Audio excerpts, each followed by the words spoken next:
Assalamu alaikum, all of you. I hope you all are doing well. As you know, that I had started the lecture series which are related to general knowledge, and these are most repeated questions. Okay. So इससे पहले अगर आप मेरे channel पे new हैं तो आप playlist में जाके सारे वीडियोस, लेक्चर्स, सीरीज में देख सकते हैं. ओके. सो या ओके. सो लास्ट टाइम हमने ये वाला पार्ट कर लिया था, आज हम लोग ये करेंगे. तो इसमें बेसिकली मैंने जितना भी ये लेक्चर देखा है तो इसमें जो है वो डिफरेंट इंग्लिश के टर्म्स भी हैं, कुछ इकोनॉमिक्स के टर्म्स हैं, कुछ डिफरेंट जो है वो केनाल्स के बारे में पूछा गया है. तो मैं आपको बताऊंगी, ये टर्म्स एक्सप्लेन करूंगी आपको. तो ये जो है जैसे डिफ्लेशन है तो ये इकोनॉमिक्स या बिजनेस का टर्म है. जैसे कि मैंने खुद ने बिजनेस पढ़ा हुआ है, राइट. तो एक होता है inflation. Inflation means rise in prices. जिससे आप अ, अ, आसान अल्फाज में क्या, कौन सी चीज बोलते हैं, आप बोलते हैं महंगाई.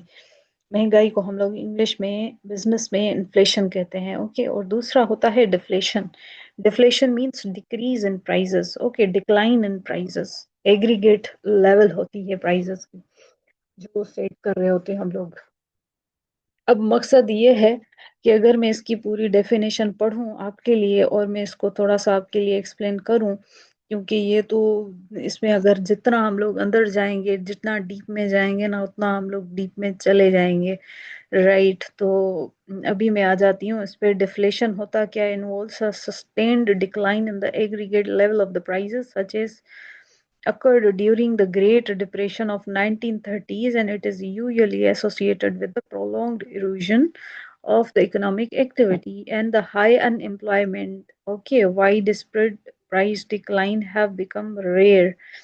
However, and inflation is now the dominant variable affecting the public and the private economic planning. अब होता क्या है, एक होती है इन्फ्लेशन जिसमें राइज होती है प्राइसेस की. ओके. दूसरी होती है डिफ्लेशन.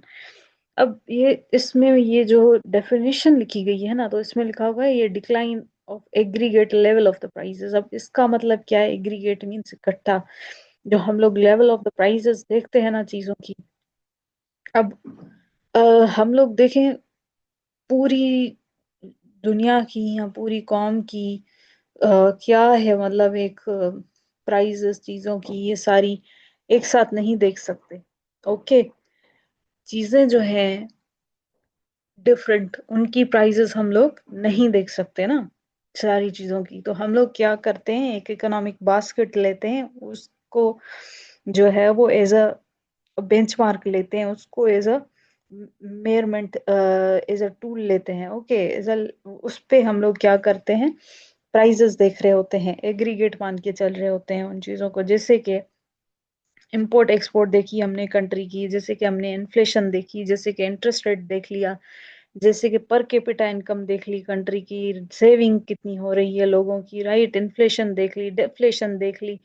तो डिफरेंट चीजें होती हैं, पूरी इकोनॉमिक साइकिल है जिससे कंज्यूमर से लेके ये मार्केट से लेके जो है वो एंड यूजर्स तक, और जो है वो प्रोड्यूसर से लेके, ये एक जो है वो साइकिल होती है. और एक जो है वो इकोनॉमिक बास्केट हम कहते हैं, उसकी लेवल पे जैसे आपकी रिमिटेंस होती है, जैसे एफडीआई होती है, जैसे जीडीपी होती है, gross domestic product. Means gross domestic product वो होता है जितनी भी सर्विसेज, जितने भी प्रोडक्ट्स एनुअली आपके मुल्क में प्रोड्यूस हो रहे हैं, उनकी जो मॉनेटरी वैल्यू होती है उसको देखते हैं within the boundaries of our country. The goods and services produce within the boundaries of our country annually, उसकी जो प्राइस होती है उसको हम जो देख रहे होते हैं वो होती है ग्रॉस डोमेस्टिक प्रोडक्ट. ओके. तो वो भी एडेड होती है, डिफरेंट चीजें आ जाती हैं इसमें. तो इस लाइन को एक्सप्लेन करने के लिए मैंने आपको ये सारा कुछ बताया कि aggregate level of the prices देखते हैं हम लोग. अब जैसे कि डिप्रेशन आया था 1930 में, तो वो क्या था, डिफ्लेशन हुई थी. Okay. It is usually associated with a prolonged erosion of the economic activity. ये एक प्रोलॉन्ग्ड किस्म की इकोनॉमिक एक्टिविटी पे क्या होती है, इरूजन होती है, डिक्लाइन होती है, इम्पेक्ट पड़ता है. Okay. High level of unemployment होती है, वाइड स्प्रेड प्राइस डिक्लाइन होती है, have become a rare. Okay.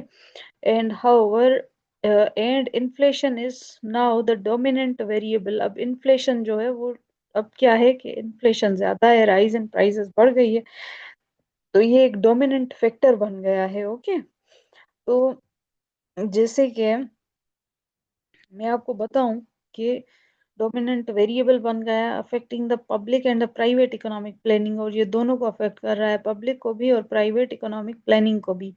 अब मैं इसका एक वैलिड एग्जांपल दूंगी इन चीज़ों का, ताकि आपका कॉन्सेप्ट क्लियर हो। ड्यूरिंग कोविड 19, जैसे कि मैं बिजनेस की स्टूडेंट हूँ, तो हमने 3 क्वार्टर्स लेके कोविड 19 में इन चीज़ों की स्टडी की थी, राइट, कि कौन कौन से क्वार्टर में, जैसे क्वार्टरली 4 क्वार्टर्स 4 मंथ्स होते हैं ना, तो हमने कितने क्वार्टर्स लिए थे, 3 क्वार्टर्स लिए थे, उनकी स्टडी की थी कोविड 19 में, जब इमरान खान का टाइम था। तो क्या हुआ था, इन्फ्लेशन जो थी वो ना ही इंक्रीज हुई ना ही डिक्रीज हुई, हालांकि इंक्रीज होनी चाहिए थी ना, क्योंकि एक्सपोर्ट भी नहीं हो रही थी, इंपोर्ट भी नहीं हो रही थी, बॉर्डर क्लोजर थे। हमारे जो मेजर एक्सपोर्ट और इंपोर्ट पार्टनर्स हैं वो चाइना है पहले नंबर पे, सेकंड पे यूएस है। दोनों के साथ हमारा क्या था, बॉर्डर पे बॉर्डर्स क्लोज हो गए थे। जहाँ पे इतना ज्यादा हमारा इंपोर्ट एक्सपोर्ट होता था, वहां पे स्टेगनेंट हो गई चीजें, वो रुक गई उधर, राइट। अब फिर उस टाइम जो हमने रिसर्च की थी, तो हमने ये देखा कि रीजंस क्या हैं, कौन से फैक्टर्स हैं कि इन्फ्लेशन इंक्रीज नहीं हुई है, हालांकि होनी चाहिए।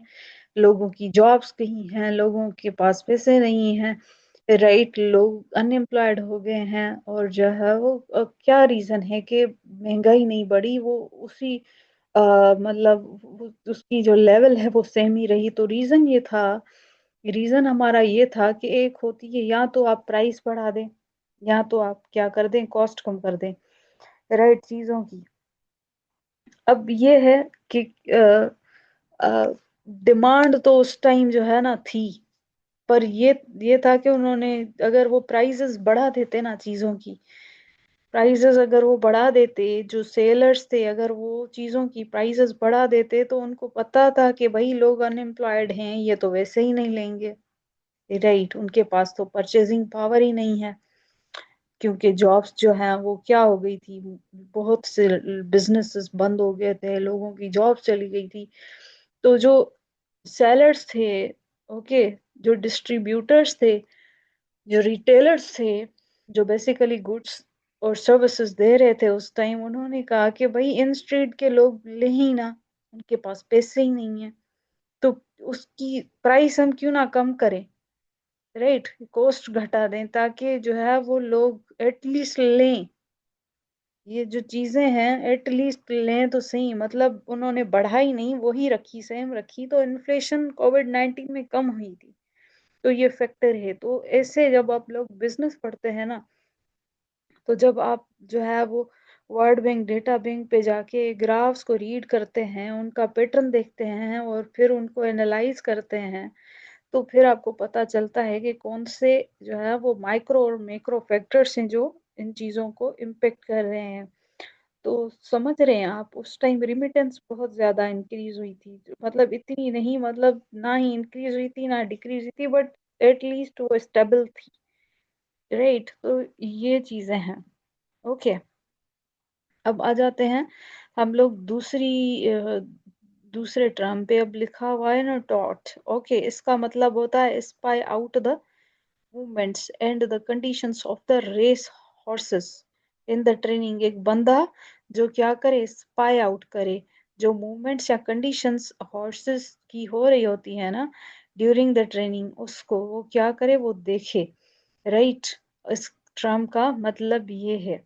अगर मैं इसको सिंपल वर्ड्स में बताऊं आपको, तो ये trout is a person who secretly watches and gathers the information। Okay, ये एक ऐसा बंदा होता है जो सीक्रेटली क्या करता है, देखता है और जमा करता है इंफॉर्मेशन को about the horse races in the training में। ओके, अगर अब जो नेक्स्ट टर्म है ना, नेक्स्ट टर्म ये है, नेक्स्ट टर्म जो है वो कैमोफ्लेज है, ये इंग्लिश का वर्ड है।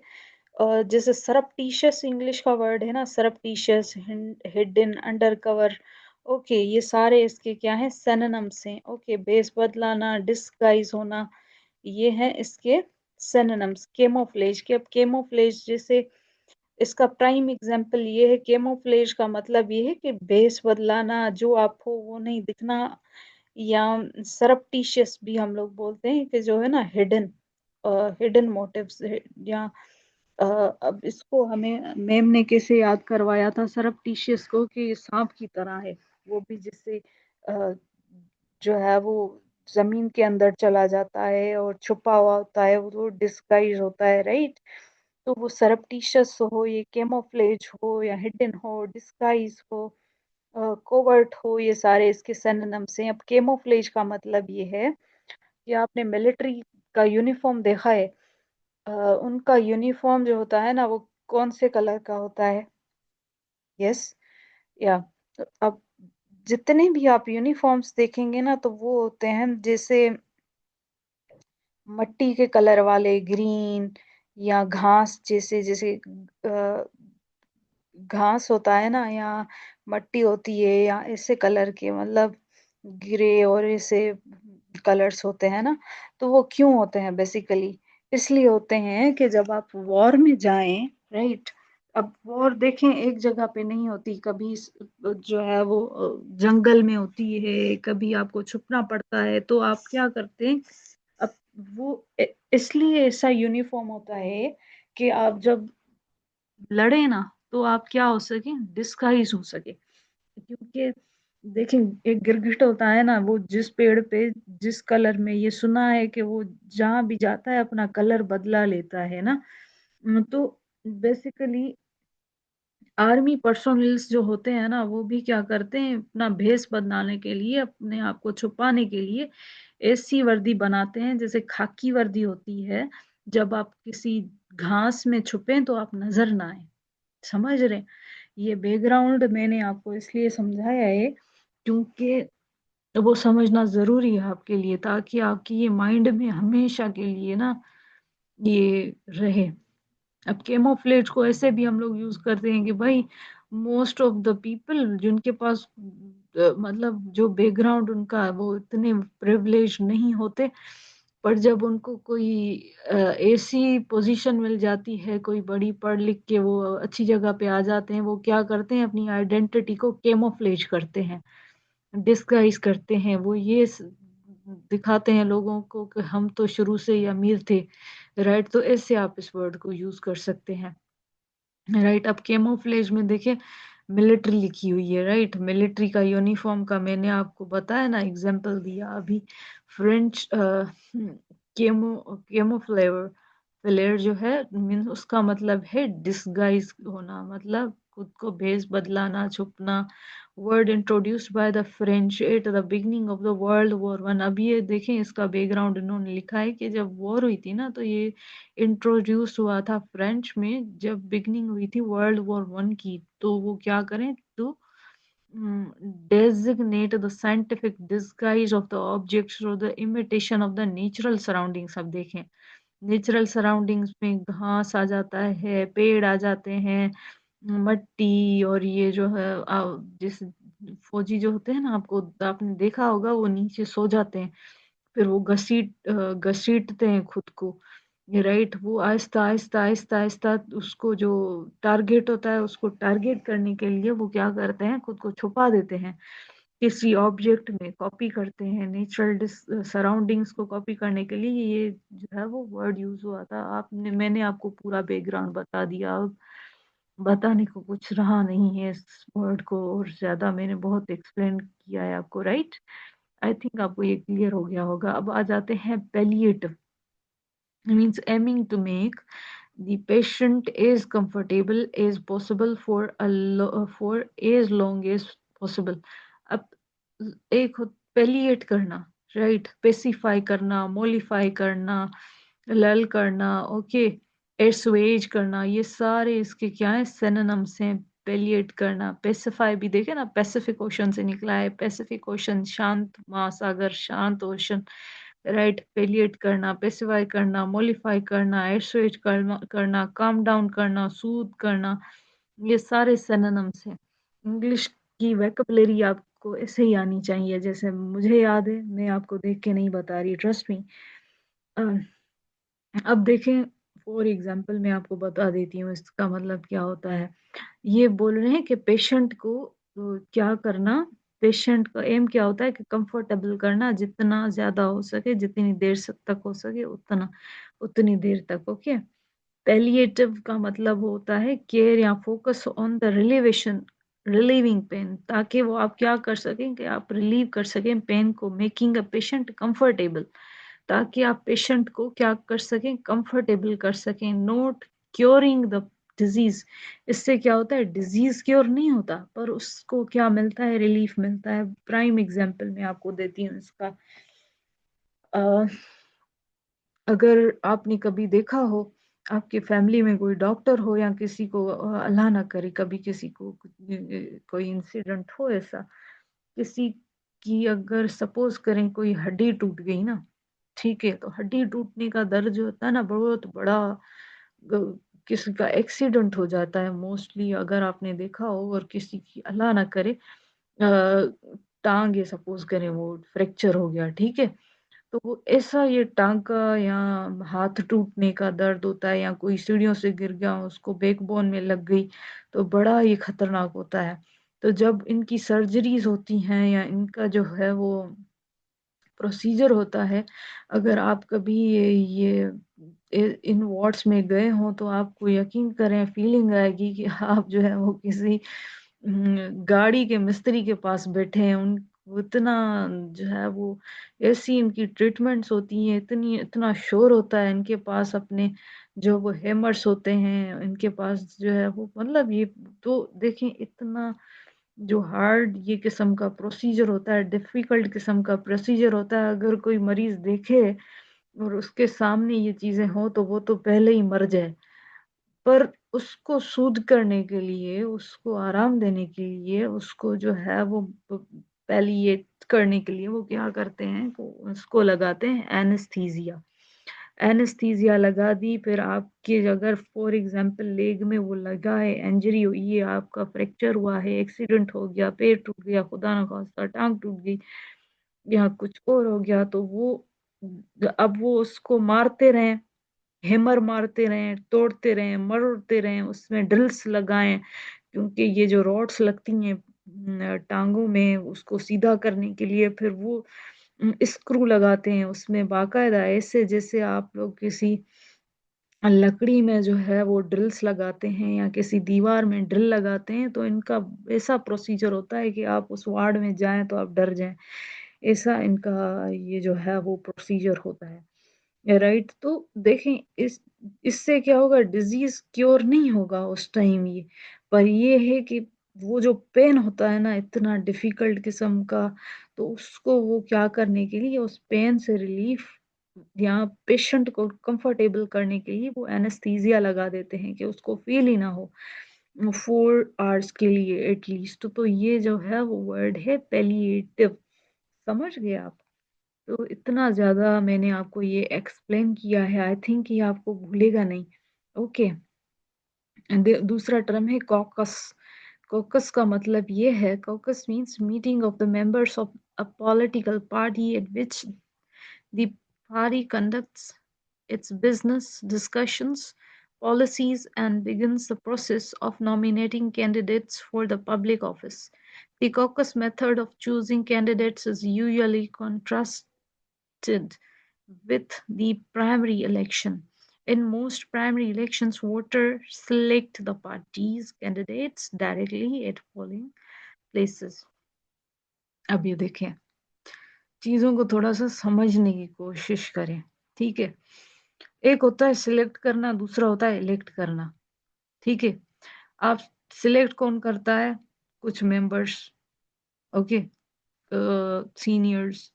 इलेक्ट कौन करता है? पब्लिक के वोट से हम पॉलिटिशियंस इलेक्ट होके आते हैं, ओके।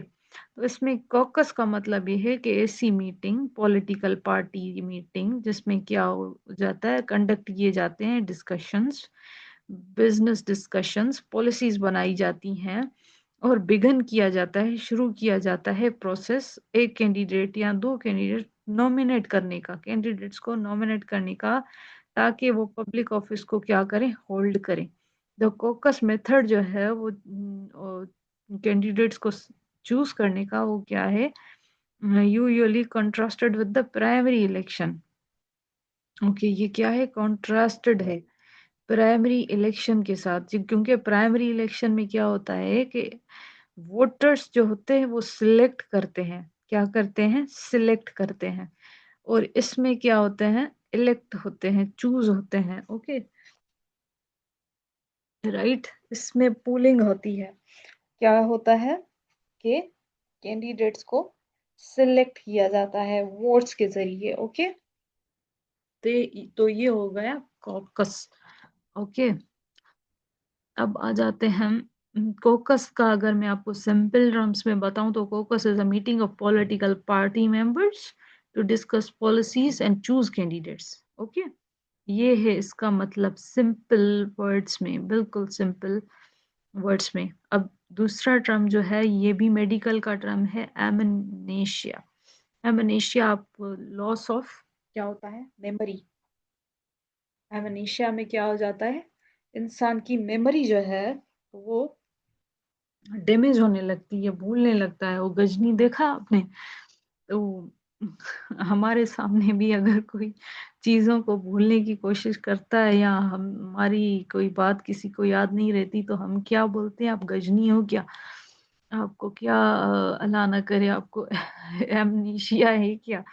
राइट, सो एमनेशिया क्या होता है, लॉस और impairment of the memory होता है। amnesia is usually associated with some form of the brain damage। इसमें क्या होता है, ब्रेन डैमेज हो जाता है, बट इट एसोसिएट करता है ब्रेन डैमेज के साथ, बट इट में also be caused by the severe psychological trauma. आप किसी का, मैं आपको एक एग्जांपल देती हूँ उसका, कि किसी, अब क्या होता है कि ये हमारी तो सोसाइटी ऐसी है। मैंने आपको किसी का जेन्युइन एग्जांपल देना है ना आपको को, तो मैं आपको ये दूंगी कि आई सो अ गर्ल जो मतलब देवर अवर नेबर्स, तो उन्होंने क्या किया था कि वो इतना पढ़ती थी, इतना पढ़ती थी, इतना पढ़ती थी, और she was Hafiz Quran also.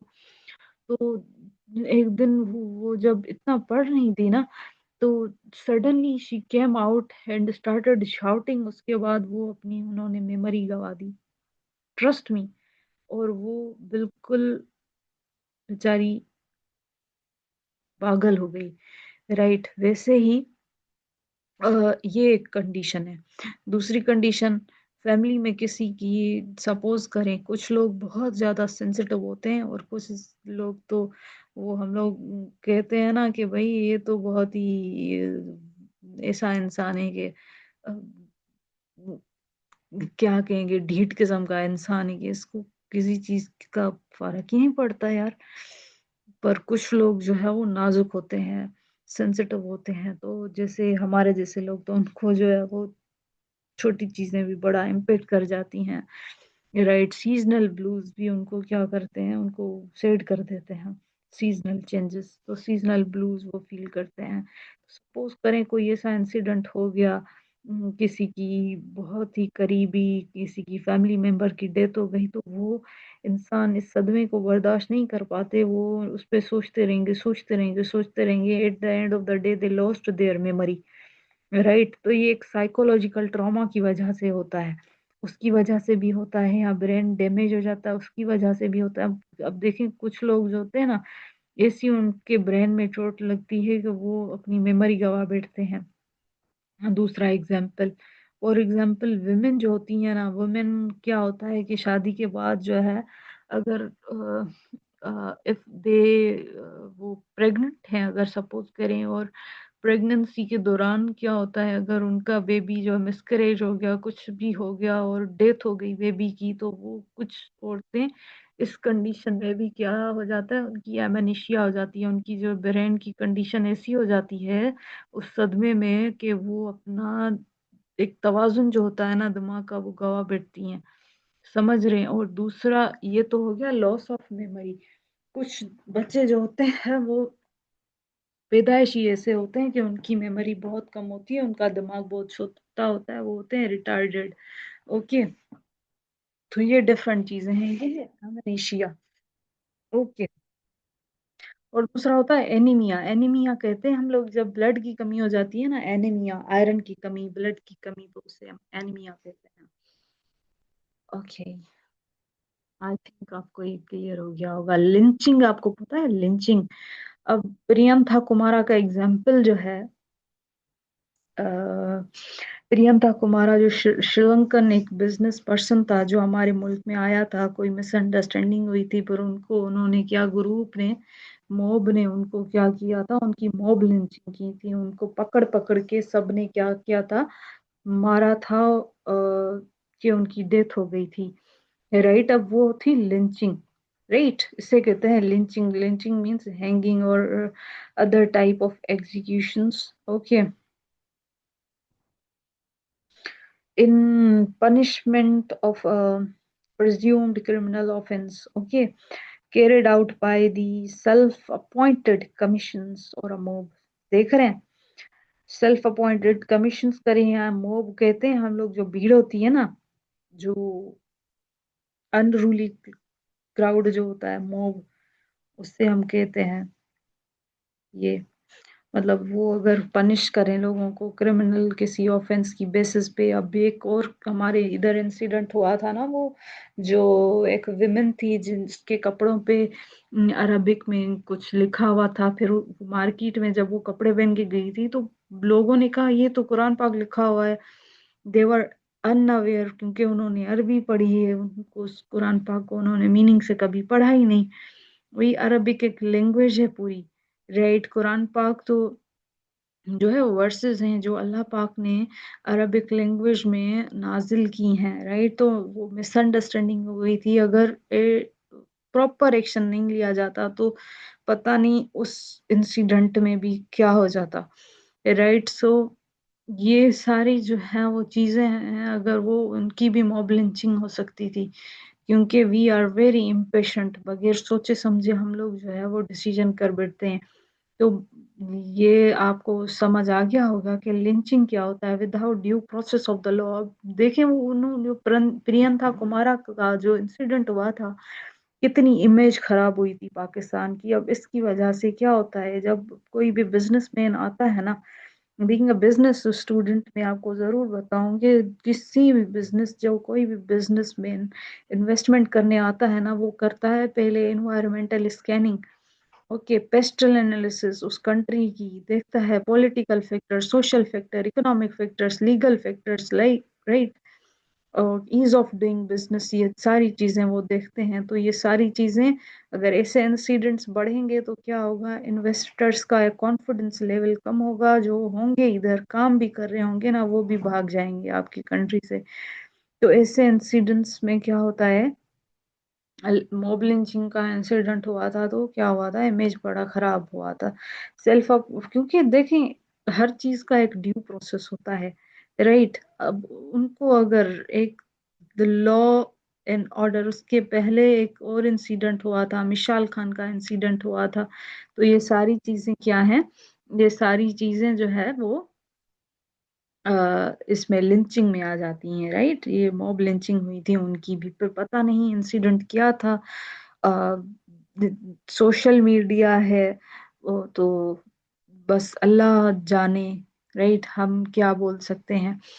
Right, तो ये मैंने बेसिकली आपको एग्जांपल दिए हैं ये लिंचिंग के। Okay, the term lynching is generally believed to be derived from the name of the Virginia. ये वर्जीनिया से ये टर्म जो है वो डिराइव्ड हुआ था, justice of the peace. Okay, Charles Lynch, who ordered extra legal punishment for the Tory acts during the American Revolution। Okay, ये American revolution में ये जो है वो चार्ल्स लिंच ने ये ऑर्डर दिया था एक्स्ट्रा लीगल पनिशमेंट का फॉर टोरी एक्ट्स के लिए। ओके, अब जो है वो आ जाते हैं हम लोग, अमेरिकन रिवॉल्यूशन की बात हो रही है, उस टाइम 1775 से 1783 का थ्री की बात हो रही है।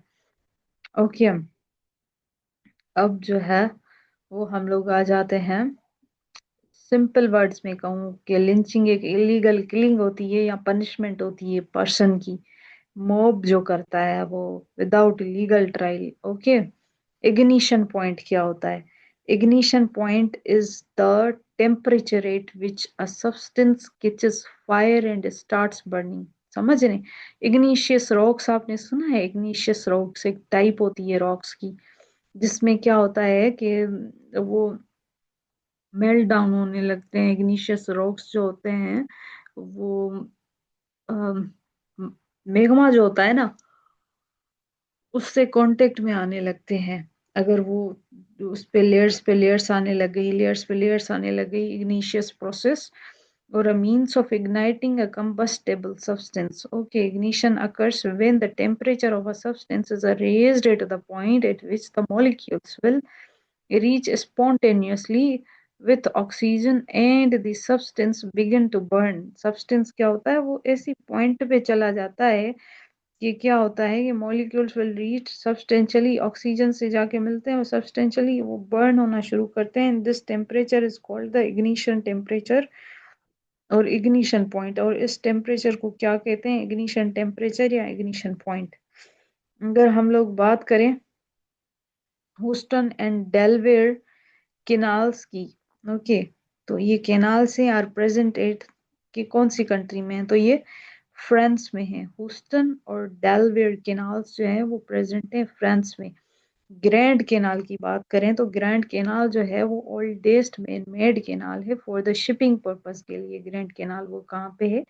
चाइना में है। ग्रैंड केनाल ओल्डेस्ट है, मैन मेड है और शिपिंग पर्पस के लिए यूज होता है। हुडसन बे का पूछा जाता है, is the largest bay of the world situated in the northern Canada. Hudson Bay का बहुत ज्यादा पूछा जाता है। ये सारे एमसीक्यूज मैंने आपको बताया कि रिपीटेड हैं, पहले आ चुके हैं, ऐसे नहीं कि मैं आपको खुद से बता रही हूँ। नो, ये पीडीएफ ही उन वन लाइनर का है जो प्रीवियस पेपर्स में आ चुके हैं।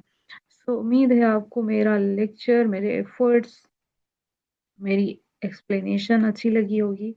और अगर आपको वाकई में अच्छा लगा तो प्लीज़ लाइक, सब्सक्राइब, कमेंट करना मत भूलिएगा, क्योंकि देखें हम जितनी मेहनत करते हैं ना तो आपको उतना जो है वो सपोर्ट भी तो करना चाहिए। We are doing lot of efforts for you people. मुझे कौन सा फर्क पड़ेगा अगर मैं इतनी एक्सप्लेन ना करूं? देखें कि ट्रम्प मैंने बहुत ज़्यादा अच्छे से आपको एक्सप्लेन किया, ये मैं चाहती तो मैं विद इन 10 to 15 मिनट्स इनको रीड करके चली जाती। बट इतना आपको एक्सप्लेन करने का मकसद ये है कि आपकी लॉन्ग टर्म मेमोरी में ये चीज़ चली जाए। और ये एफर्ट्स हमने किए हैं। काइंडली लाइक, कमेंट और सब्सक्राइब किया करें ताकि हमें भी मोटिवेशन मिलेगी। और अपना बहुत सारा ख्याल रखें और पढ़ने पे फोकस करें, फजूल चीज़ों से दूर रहें, क्योंकि at the end of the day अगर आपके पास कुछ होगा, कोई अचीवमेंट होगी, तो वो आपके लिए बेहतर होगा। क्योंकि वक्त पर तो साया भी साथ छोड़ देता है, तो इंसानों का क्या कहना, राइट? वो तो आपको कभी भी छोड़ जाएंगे। इसलिए मेहनत करें, खुद पे काम करें, राइट? अपना भी बहुत सारा ख्याल रखिएगा। अल्लाह हाफिज, टेक केयर, थैंक यू।